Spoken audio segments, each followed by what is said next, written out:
Because we also come from somewhere. Hakuna mtu amejipeleka Nairobi, kuna pahali ulitoka.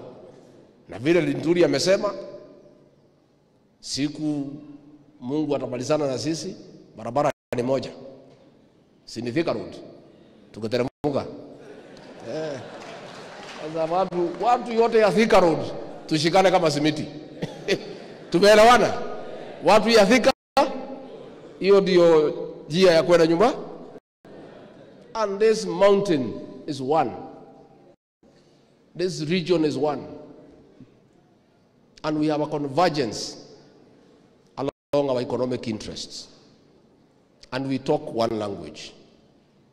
And let people out there, some busybodies, think that they can create problems within this region by picking a few of our young people and trying to make them to create problems. Those young people do not understand this community.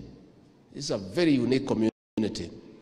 It has a way it reasons. It has a way it sees these things. Waulize sisi ni wazee kidogo tunaelewa. Hata huyu Mumeru Mutune anaelewa. Ameelewa sasa. Ndio unaona watu wanamchagua. Because ameelewa watu hapa vile tunakaa. We are one region, we are united people, and I want to unite this region behind President William Ruto to amani. Sisi nataka zote katika hii region tuungane. Pale kwa uchaguzi tuligawana 87% tukakuwa kwa President William Ruto. 13% wakatupa kura yao msituni. That 13% ndio mimi naunganisha yote.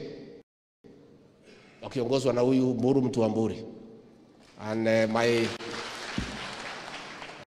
my condolences, my brother, for losing your brother. We are with you, we are praying for you. We shall support you, we shall be with you. We'll walk the journey with you because you are our son.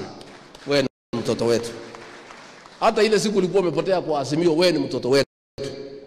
We cannot say we don't know you. Ama tunaweza sema tumjui. Hata anasema anakaa kama ile mtu, lakini wewe ni wetu.